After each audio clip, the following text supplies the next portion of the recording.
Hello everyone, myself Amrita Pandey and welcome to my channel Custless Mathematics। तो student आज हम discuss करने वाले हैं some applications of trigonometry. Some applications of trigonometry is completely based on introduction to trigonometry, जो आप previous term जो अभी आपका हुआ है टर्म 1 उसमें पढ़ चुके हैं। और ये जो सम एप्लीकेशंस ऑफ ट्रिग्नोमेट्री है, आपको इस चैप्टर के नेम से ही समझ में आ रहा होगा कि आपने जो ट्रिग्नोमेट्री के बारे में पढ़ा हुआ था उसी का यूज होगा, वही तो हमारा एप्लीकेशन है। तो जो आपका था उसको हम थोड़ा सा रिकॉल करेंगे। सम इंट्रोडक्शन टू ट्रिग्नोमेट्री में आपने क्या पढ़ा हुआ था, उसमें हम कुछ बेसिक फॉर्मूला पढ़े हुए थे जिसके बारे में यहाँ पे हम डिस्कस नहीं करेंगे। यहाँ पे यूज आपका क्या होने वाला है, आपने एक उसमें टेबल चार्ट देखा था जिसमें ट्रिग्नोमेट्रिक के एंगल्स बताए गए थे। तो इस एंगल्स को आपने प्रॉपर लर्न किया था प्रीवियस चैप्टर में, लेकिन यहाँ पे आज हम आपको इसी चार्ट से ही स्टार्ट कर रहे हैं और इसमें हम आपको बताएंगे कि ये angle, total angle find out कैसे किए जाते हैं, ताकि आप एक बार चार्ट समझ लीजिए, उसके बाद आपको इसे भी लर्न करने की जरूरत नहीं होगी। बेसिकली होता क्या है कि हम लोग टेबल चार्ट ओपन करते हैं, क्लास 10th में यही होता है, और उसे हम लोग प्रॉपरली क्या करते हैं, जैसे साइन 0 क्या होता है, साइन 30 क्या होता है, साइन 45 क्या होता है, हम लोग लर्न कर लेते हैं। लेकिन आज हम सबसे पहले सीखेंगे कि ये एंगल बिना लर्न किए हम कैसे अपने माइंड में रख सकते हैं। तो चलिए, बहुत सिंपल है। हमें क्या करना है, देखिए मैंने ये चार्ट पहले से ही बना के यहाँ पे रखा हुआ है। अब इसमें ये हो गए आपके trigonometric function, sine cos, tan, cosec, sec और कॉट। ठीक, ये आपके 6 ट्रिग्नोमेट्रिक फंक्शन हो गए, 0 degree, 30 degree, 45 degree, 60 degree and 90 degree. अब इसको हमें क्या करना है, हमें निकालना है साइन 0। अब आप यहाँ से समझना स्टार्ट करिए। ठीक, हमें क्या करना है, 0 से नंबर स्टार्ट करने हैं। मैंने एक बॉक्स ये प्रॉपर बना के छोड़ दिया था, इसमें आप फिल कर लो 0, 1, 2, 3, 4। पूरे नंबर फिल हो गए। मैंने क्या किया, 0 से 4 तक नंबर फिल कर लिया। अब इसके बाद क्या करना है, आपको इसको 4 से डिवाइड कर देना है। सारे नंबर को हमने क्या करना है, 4 से डिवाइड कर देना है। 4 से डिवाइड करने के बाद देखिए, बस आपको यही माइंड में रखने वाली चीज है। आपने पहले क्या किया, 0 से 4 तक के नंबर्स लिख लिए। 0 को 0 डिग्री में, 1 को 30 डिग्री में, बिल्कुल ऐसे लाइन से लिख लिया आपने। अब उसके बाद पूरे नंबर को आपने क्या किया, 4 से डिवाइड कर दिया। 4 से डिवाइड करने के बाद आप क्या करेंगे, इस पूरे नंबर का रूट ले लेंगे। ठीक, अब आपने क्या किया, पूरे नंबर का रूट ले लिया। Is it clear? इतना करने के बाद अब देखिए, स्क्वायर रूट के बारे में आप क्लास 8th में पढ़े थे, तो इतना इजी स्क्वायर रूट होता है निकालना। आप प्राइम फैक्टर मेथड से पढ़े थे, लॉन्ग डिवीजन मेथड से पढ़े थे, तो बहुत से मेथड हैं। 2 मेथड तो प्रॉपर्ली आप जानते ही हो कि कैसे रूट फाइंड आउट किया जाता है। अब ये देखिए, जब 0 को 4 से डिवाइड करेंगे तो आपको क्या मिलेगा, हम साइड में करते जा रहे हैं। 0 को 4 से डिवाइड करेंगे तो क्या मिलेगा, 0 ही मिलेगा। और अगर 0 रूट से बाहर निकलेगा तो क्या मिलेगा, 0 मिलेगा। तो देखिए, साइन 0 डिग्री की वैल्यू क्या होती है, 0 होती है। क्लियर? ये क्या है, रूट 1/4। अब देखिए, अंडर रूट 1/4, 4 क्या होता है, 4 को हम क्या लिख सकते हैं, 1/2 इंटू 2। आपको पता है कि जब हम रूट्स निकालते हैं तो क्या करते हैं, डुप्लेट बनाते हैं। ये बना हुआ है डुप्लेट। अब जब ये डुप्लेट रहता है तो बाहर कैसे निकलता है, बिल्कुल सिंगल निकलता है। तो ये क्या हो जाएगा, 1/2। ये हो गया आपका 1/2। तो साइन 30 की वैल्यू क्या हो गई, 1/2। अब देखिए, ये क्या है, अंडर रूट में 2/4, अंडर रूट में 2/4, ये कैंसिल होगा तो ये क्या आ जाएगा आपका, अंडर रूट में 1/2। अब इसको हम क्या लिख सकते हैं, रूट 1 का क्या मतलब होता है, बिल्कुल सिंपल है। रूट 1 क्या होगा, बाहर निकलेगा तो 1 ही रहेगा, लेकिन ये जो रूट 2 है ये परफेक्ट स्क्वायर तो होता नहीं है, तो एज इट इज ये रूट में ही रह जाएगा। तो साइन 45 की वैल्यू आप देखो क्या आ गई, 1/2। आपको समझ में आ रहा होगा। Under root 3/4, under root 3/4। अब देखिए, रूट 3 तो परफेक्ट स्क्वायर नहीं होता, तो वो रूट में ही रहेगा, लेकिन 4 क्या है, परफेक्ट स्क्वायर है, बाहर निकलेगा तो क्या आ जाएगा, अपॉन 2, मतलब √3/2। क्लियर? √4/4, बहुत सिंपल। √4/4 ये कैंसिल होगा तो क्या आएगा, रूट में 1 आएगा, और √1 का मतलब क्या है, बिल्कुल सिंपल 1। अब आपको ये चीज क्लियर हो गई होगी। अब साइन की वैल्यू देखिए क्या आ गई, 0 डिग्री पे 0, sine 30 is equal to 1/2, sine 45 degree 1/√2, sine 60 degree √3/2 and sine 90 degree is equal to 1। आ गई? अब ये निकालने के बाद आपको कुछ नहीं करना है, हम जो बेसिक ट्रिग्नोमेट्रिक फंक्शंस पढ़े हुए थे सिर्फ उसी का क्या करेंगे, यूज करेंगे। देखिए कैसे। अब ये जो आपका नंबर आया हुआ है, आप इसी को क्या करिए, बिल्कुल रिवर्स कर दीजिए। रिवर्स करने का मतलब जो वैल्यू आपकी 0 डिग्री पे आई है उसको आप कहाँ पहुंचा दीजिए, 90 डिग्री पे पहुंचा दीजिए। सीरीज रिवर्स कर रहे हैं, मतलब ये 1 कहाँ पे आ जाएगा, 0 डिग्री पे आ जाएगा। तो देखिए 1 आ गया, √3/2 यहाँ पे आ गया, ये तो एज इट इज रहेगा। फिर आया आपका 1/2 और फिर क्या आ गया, 0। देखिए कॉस की सारी वैल्यूज आपको मिल गई। cos 0 degree is equal to 1, cos 30 degree is equal to √3/2, cos 45 degree is equal to 1/√2, cos 60 degree is equal to 1/2 and cos 90 degree is equal to 0। Clear? बहुत सिंपल है, बहुत इंटरेस्टिंग चैप्टर है ये भी। देखिए अब आपने पढ़ा हुआ था tan theta is equal to sin theta upon cos theta. आपको थोड़ा सा ध्यान में आ रहा होगा, tan theta is equal to sin theta upon cos theta. अब यहाँ पे आपको किसकी वैल्यू चाहिए, tan थीटा की वैल्यू चाहिए, तो आप क्या करोगे, sin theta upon cos theta. तो sin theta upon cos theta करेंगे तो क्या मिलेगा, 0/1, और 0/1 क्या हो जाएगा, 0/1 क्या हो जाएगा, डिवाइड करेंगे तो 0। ठीक, अब आ जाना है हमें किस पे, tan 30 डिग्री पे। tan 30 पे जब आप आओगे तो क्या करोगे, sin theta upon cos theta. sin theta क्या है, 1/2। थोड़ा हम स्पेस क्लियर करते हैं हम।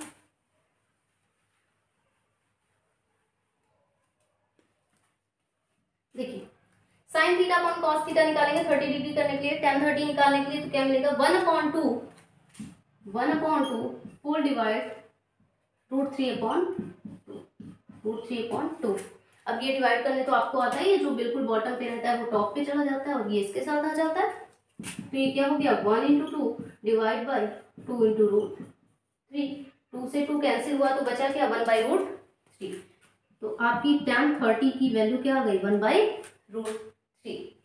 सिमिलरली आप इसकी निकालेंगे tan 45 डिग्री की, तो क्या आएगा, 1/√2 डिवाइड बाई 1/√2, और दोनों कैंसिल होके क्या आ जाएगा, 1। क्लियर? फिर हम आ जाएंगे tan 60 डिग्री पे। tan 60 degree is equal to √3/2 whole divide by 1/2 कर देते हैं। ये बिल्कुल सिंपल, √3/2 होल डिवाइड बाई 1/2। 2 से 2 कैंसिल हो जाएगा तो ये क्या बचेगा, √3। ये हो गया आपका √3। अब आपको क्या निकालना है, tan 90 डिग्री निकालना है। tan 90 के लिए क्या करेंगे, 1/0। देखिए 1/0, और 1/0 क्या आ जाएगा, 0 किसी को डिवाइड तो करता नहीं है, वो तो बिल्कुल टेंड कर जाएगा इनफाइनाइट पे। मतलब यहाँ पे आप क्या लिख देंगे, अनडिफाइंड। ठीक, अनडिफाइंड लिखा यही रहता है। किसी किसी बुक में ऐसे आपका इनफाइनाइट का सिंबल भी बना देता है, लेकिन इसकी कोई जरूरत नहीं है। आप सिंपली क्या लिख दीजिए, यहाँ पे अनडिफाइंड लिख दीजिए। कॉसेक थीटा आपने ये भी पढ़ा हुआ था, cosec theta is equal to 1/sin theta. बिल्कुल सिंपल है, cosec theta is equal to 1/sin theta. तो जो sin थीटा की वैल्यू है उसी को हम क्या करेंगे, 1 कर देंगे। 1/0 क्या हो जाएगा, ये भी आपका क्या आना है, अनडिफाइंड। फिर क्या हो जाएगा, 1/2 1/sin थीटा। तो ये क्या आ जाएगा, 1/2। तो ये वैल्यू कितनी आ जाएगी, 2। अब आप साइड में इसको रब वर्क करके देख लेना क्या आ रहा है। ठीक, अब आपको निकालना है कॉसेक 45 डिग्री। तो आप क्या करोगे, 1/√2, तो ये क्या आ जाएगा, √2। फिर आप इसको निकालोगे तो क्या हो जाएगा, cosec 60 डिग्री। cosec 60 डिग्री, इसको जब 1 करेंगे तो ये क्या बन जाएगा, 2/√3। क्लियर। इसे करेंगे 1 तो क्या बनेगा, 1/1 इज इक्वल टू 1।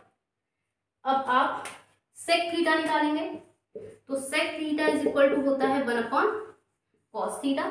तो जैसे आपने cosec थीटा की वैल्यू फाइंड आउट की है, वैसे ही आप क्या करेंगे, sec थीटा की वैल्यू फाइंड आउट कर लेंगे। इसके बाद आपको निकालना है cot थीटा, तो cot theta is equal to होता है 1/tan थीटा, और tan थीटा की वैल्यू हम यहाँ पे फाइंड आउट कर चुके हैं, तो इसे भी अगर करेंगे 1/tan थीटा तो आपको सारी वैल्यूज मिल जाएंगी। Clear, okay.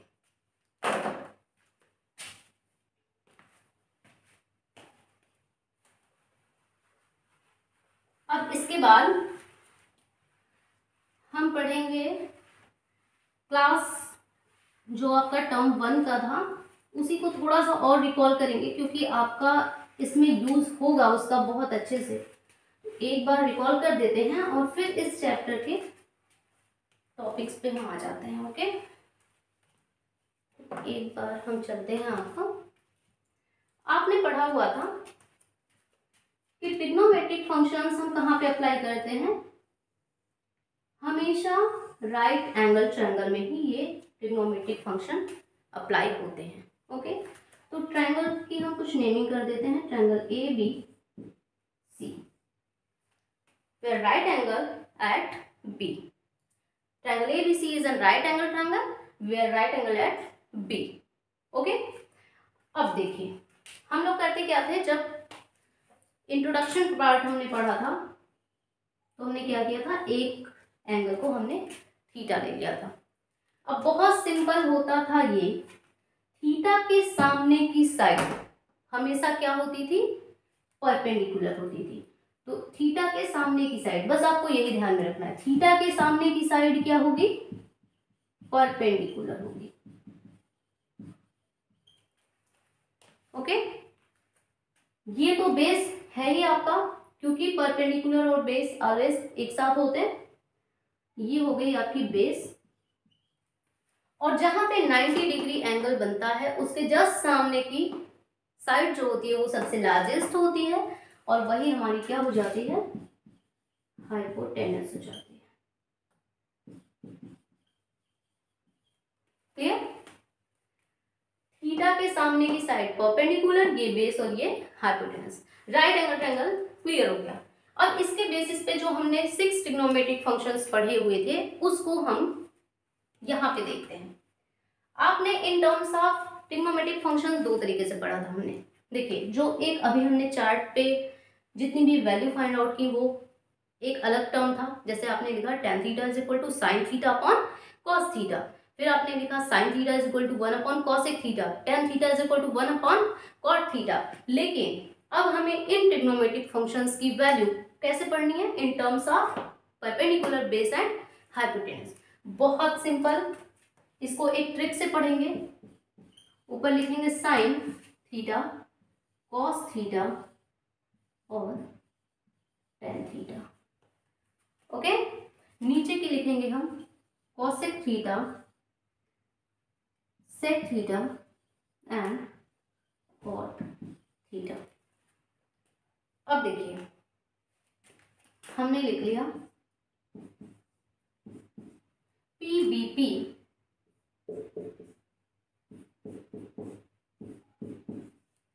HHB। हमने क्या लिखा, ऊपर लिखा sine theta, cos theta, tan theta, नीचे लिखा cosec थीटा, sec थीटा और cot थीटा। फिर उसके बाद इन terms of perpendicular, base and hypotenuse हमने क्या लिखा, PBP HHB। ये एक मूल मंत्र है, मूल मंत्र, जिसे आप क्या करेंगे, याद रखेंगे। आपके लिए इंटरेस्टिंग हो जाएगा थोड़ा, ये एक पंडित जी का मंत्र है, तो मंत्र तो आपको याद होता ही होगा जल्दी। देखिए क्या करना है, पंडित बद्री प्रसाद हर हर बोले। मूल मंत्र क्या है, पंडित बद्री प्रसाद हर हर बोले। तो देखिए साइन थीटा का क्या हो गया, P/H, cos theta B by H, tan theta P by B. Pandit Badri Prasad हर हर बोले। ओके, अब देखिए साइन थीटा का भी हमने पिछले चार्ट में देखा था, sine theta is equal to 1 upon cosec theta होता था, तो cos theta is equal to क्या हो जाएगा 1 अपॉन साइन थीटा। ऐसे देख लीजिए, sine theta is equal to 1 upon cosec theta, तो कॉसेक थीटा क्या हो जाएगा, cosec theta is equal to 1 upon sine theta. Clear. अब यहाँ पे आपको कॉसेक थीटा निकालना है, साइन थीटा पता चल गया है, साइन थीटा क्या है p बाई एच, तो कॉसेक थीटा क्या हो जाएगा इसका 1 अपॉन करेंगे तो ये क्या मिल जाएगा आपको h upon p। Clear. Cos theta पता है तो सेक थीटा क्या मिल जाएगा 1 upon B upon H, 1 upon करेंगे तो ये क्या बन जाएगा h upon b। Cot theta निकालेंगे तो क्या मिल जाएगा b upon p। Hope so ये आपको क्लियर हो गया होगा। अब बिल्कुल मत भूलिएगा इसको, ये मूल मंत्र है। फिर नेक्स्ट ट्रिक भी मिलेगी आपको, बहुत इंटरेस्टिंग चैप्टर है ये। अब इस चैप्टर में जो अब हमारा स्टार्ट होने जा रहा है वो इस चैप्टर का टर्म में स्टार्ट होगा। ये तो हमारा बेसिक इंट्रोडक्शन था, इंट्रोडक्शन टू ट्रिग्नोमेट्री का। मुझे लगा कि एक बार रिकॉल करके फिर आगे बढ़ते हैं, क्योंकि इन सब चीज़ों का यूज आपका इसमें होगा। अगर हम इसमें डिस्कस नहीं करते तो फिर आपको अपने प्रीवियस नोट्स या बुक्स के चैप्टर ओपन करने पड़ते और फिर आप उस चीज़ को देखते। बेटर है कि मैंने यहाँ पे कर दिया और सारी चीज़ें आपकी यहीं पे क्लियर हो जाएंगी। ठीक, हमें इसमें दो चीज़ पढ़नी है। एप्लीकेशन ऑफ ट्रिग्नोमेट्री में हमें क्या पढ़ना है, दो चीज़ पढ़नी है, angle of elevation and angle of depression. अब देखिए angle of elevation, angle of elevation पढ़ने से पहले हम आपको दो टर्म यूज करेंगे यहाँ पे, हॉरिजॉन्टल एंड वर्टिकल। ये बिल्कुल आप इससे फैमिलियर हैं इस वर्ड से, हॉरिजॉन्टल एंड वर्टिकल। हॉरिजॉन्टल का मतलब क्या होता है, अगर आपके शब्दों में बोले तो लेटा हुआ, ऐसी लाइन क्या होती है हॉरिजॉन्टल होती है। और वर्टिकल का मतलब क्या होता है, बिल्कुल स्ट्रेट खड़ा, ये क्या होता है वर्टिकल। तो ये हो गई आपकी हॉरिजॉन्टल लाइन और ये हो गई आपकी वर्टिकल लाइन। क्लियर। क्योंकि देखिए यहाँ पे जो हम चैप्टर पढ़ रहे हैं इसमें इस हॉरिजॉन्टल लाइन का बहुत बड़ा रोल है। ठीक, अभी आपको समझ में आएगा कि हम इतनी छोटी सी बात क्यों बता रहे हैं आपको। हॉरिजॉन्टल और वर्टिकल आपको समझ में आ गया। हॉरिजॉन्टल मतलब बिल्कुल लेटा हुआ और वर्टिकल मतलब खड़ा। जैसे अगर आप सो रहे हो तो आप क्या हो हॉरिजॉन्टल हो, और अगर आप खड़े हो तो आप क्या हो वर्टिकल हो। सिंपल। अब हम यहाँ पे बताएंगे आपको angle of elevation and angle of depression. Angle of elevation and angle of depression. तो पहले इसकी डिफिनेशन से स्टार्ट करते हैं। What is angle of elevation? Then angle of elevation is the angle between horizontal line and line of sight, and this angle is formed above the horizontal line.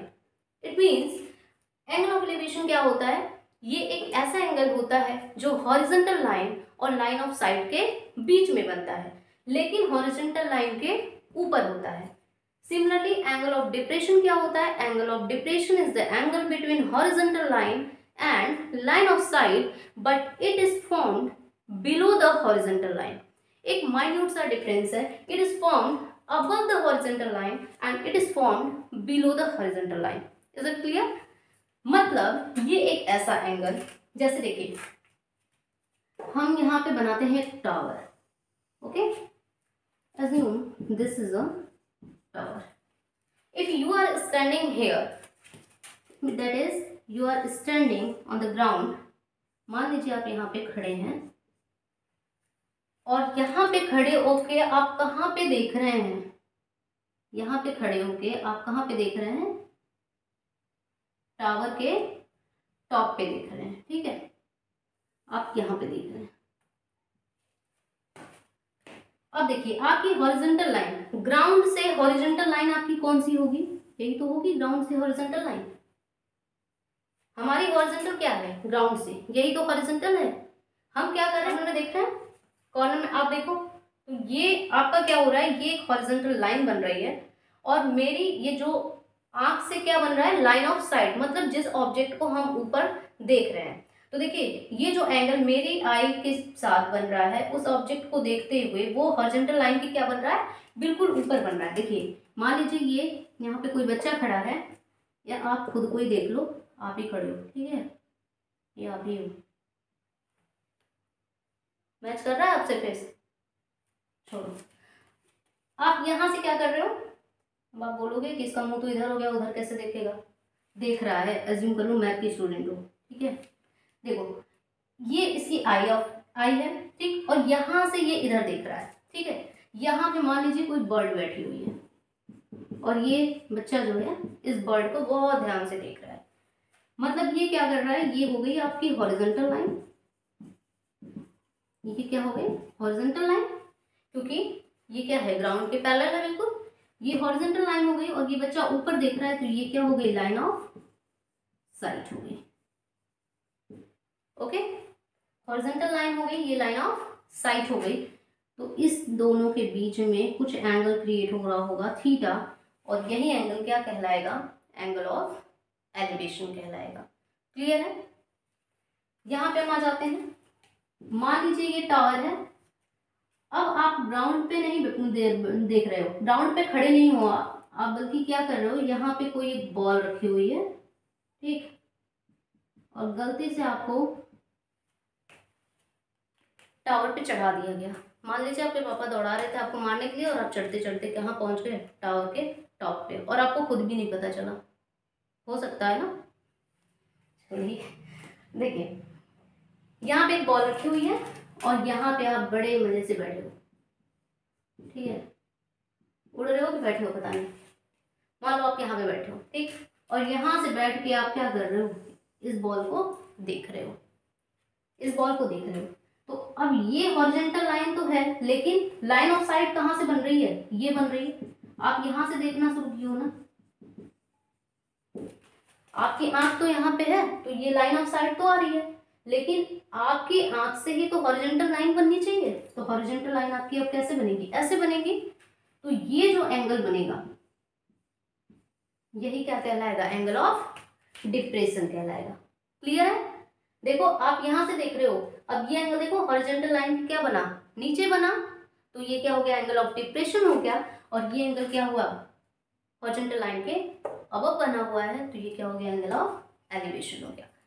अब ये जो chapter है बिल्कुल simple होता है, आपको सिर्फ टफ लगता है क्योंकि इसमें इन दो कॉन्सेप्ट के अलावा और कुछ भी नहीं है। क्लियर, इसमें कुछ है ही नहीं इस चैप्टर में, सिर्फ ये दो कॉन्सेप्ट हैं, angle of elevation and angle of depression. बाकी इसमें आपको यूज क्या करना है, जो स्टार्टिंग में हमने डिस्कस किया, चार्ट, मतलब आपको ट्रिग्नोमेट्रिक फंक्शन जितने भी हैं उनके एंगल्स की वैल्यू पता होनी चाहिए, और दूसरी चीज आपको पता होना चाहिए सारे trigonometric functions in terms of perpendicular base and hypotenuse. Clear हो गया। अब एक छोटा सा एग्जांपल लेते हैं हम और उसको सॉल्व करेंगे, ठीक। तो एक बार हम एग्जांपल नोट कर लेते हैं पहले। मेरा एग्जांपल जो है वो एनसीईआरटी का ही होगा, तो एक बार हम नोट कर लेते हैं।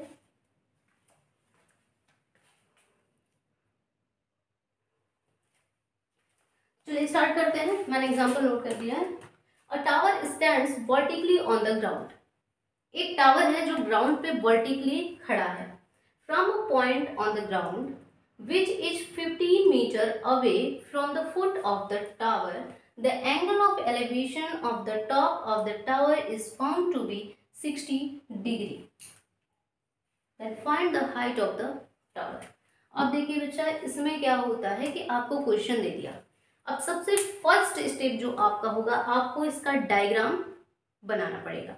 तो देखिए जब भी ऐसे आपकी वर्ड प्रॉब्लम आती है, जब भी आपके सामने कोई बड़ा सा सेंटेंस दे दे, आप देख के डर जाते हो, आपको ये बिल्कुल नहीं करना। आपको क्या करना है, इस सेंटेंस को ब्रेक करना है छोटे छोटे पार्ट में, और जो बोल रहा है आपको सिर्फ वही बनाते जाना है। जैसे देखिए, a tower stand vertically on the ground, बना देते हैं।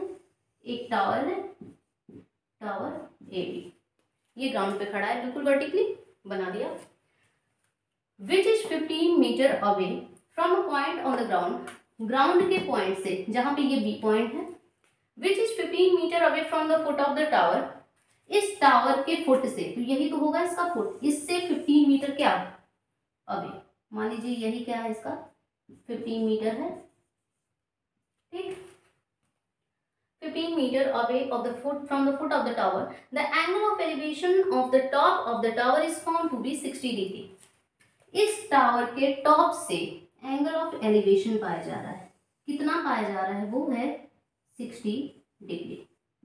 अब देखिए आप समझिए कि एंगल ऑफ एलिवेशन जो भी था, मैंने यहीं पे 60 डिग्री क्यों बनाया, क्योंकि अभी मैंने डिस्कस किया था कि एंगल ऑफ एलिवेशन क्या होता है, angle of elevation is the angle between line of site and horizontal line, and angle of elevation is always formed above the horizontal line. तो यही तो होगा। क्वेश्चन समझिए, एक टावर है जो वर्टिकली स्टैंड है, तो मैंने बनाया इसको क्या, वर्टिकली स्टैंड है ये टावर ए बी। इस टावर के फुट से 15 मीटर दूर, इस टावर के फुट से 15 मीटर दूर, इस टावर के टॉप से एंगल ऑफ एलिवेशन पाया जा रहा है 60 डिग्री का। बना दिए, यही तो है आपकी line of site. Hope so आपको क्लियर हो रहा होगा, ठीक, बन गया 60 डिग्री। अब आपसे पूछ रहा है find the height of the tower, आप टावर की हाइट बता दो, ठीक, आपको समझ में आएगा, बहुत सिंपल क्वेश्चन। अब ये बताइए एंगल थीटा के सामने का मैंने क्या बोला था, जब हम ट्रायंगल बना के डिस्कस कर रहे थे तो हम बोले राइट एंगल ट्रायंगल में जिसको भी हम थीटा लेंगे, थीटा के जस्ट सामने की साइड क्या हो जाएगी, परपेंडिकुलर। तो इस थीटा के सामने की साइड क्या हो गई, परपेंडिकुलर। ये क्या हो गई, नीचे वाली हो गई बेस, और ये क्या हो गई, हाइपोटेन्यूस हो गई। क्लियर। अब ये बताइए आपको बेस पता है, थीटा पता है, परपेंडिकुलर फाइंड आउट करना है, तो ये बताइए हमने पढ़ा था ना tan theta is equal to P by B, tan theta is equal to perpendicular upon base, tan theta is equal to perpendicular upon base. हम cos थीटा नहीं लिख सकते ना, क्योंकि cos theta is equal to क्या होता है, b by H. Sine theta नहीं लिख सकते क्योंकि sine theta is equal to होता है p बाई एच। हम लिखेंगे तो क्या होगा, हमें h नहीं पता है तो कोई फायदा हमें नहीं मिलेगा, इसलिए हम क्या लिख रहे हैं, tan theta is equal to p by B. tan theta यहाँ पे हम क्या रखेंगे, tan 60 डिग्री। p मतलब हाइट ऑफ द टावर, और टावर की हाइट यही तो होगी, a to b, a b, और b बेस आपको कितना दिया है, 15 मीटर। अब हमें पता होनी चाहिए क्या, tan 60 की वैल्यू। tan 60 इज इक्वल टू क्या होता है, √3 AB अपॉन 15। आपको AB चाहिए, ये 15 इधर जाके क्या हो जाएगा, मल्टीप्लाई हो जाएगा, तो AB इज इक्वल टू आपको मिलेगा 15√3। ओके, ये मीटर में है तो क्या हो जाएगा, 15√3 मीटर। क्लियर है। देखिए आपको ये सारे क्वेश्चन जो भी आएंगे आपको ऐसे ही इसको सॉल्व करना है। इसमें बहुत से क्वेश्चन हैं जिसमें angle of elevation, angle of depression एक ही साथ यूज हो रहे होंगे, तो वो सारे क्वेश्चन भी हम डिस्कस करेंगे।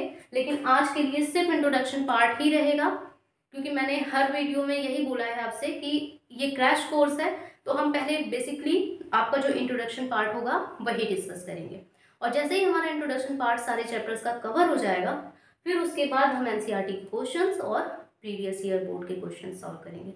ओके, तो अब हम नेक्स्ट वीडियो जो भी चैप्टर होगा आपका, सर्कल बचा हुआ है, कंस्ट्रक्शन है, इन सारे चैप्टर्स की वीडियोस बनाएंगे। और आपको अगर कोई भी डाउट है या लगता है कि आपको कि कोई क्वेश्चन है जो आपको समझ में नहीं आया, उसकी वीडियोस बननी चाहिए, तो आप कमेंट में करके एक बार कमेंट करिए, और उसमें या फिर आप मेरी ईमेल आईडी उस पर मेंशन है, उस पर भी आप मैसेज कर सकते हैं। तो इसके लिए आपको क्या करना पड़ेगा, आपको मेरे चैनल को सब्सक्राइब करना पड़ेगा और बेल आइकन को प्रेस करिए ताकि मेरी नोटिफिकेशन आप तक पहुंचे, और फिर उसके बाद हमारी वीडियोस बनती रहेंगी।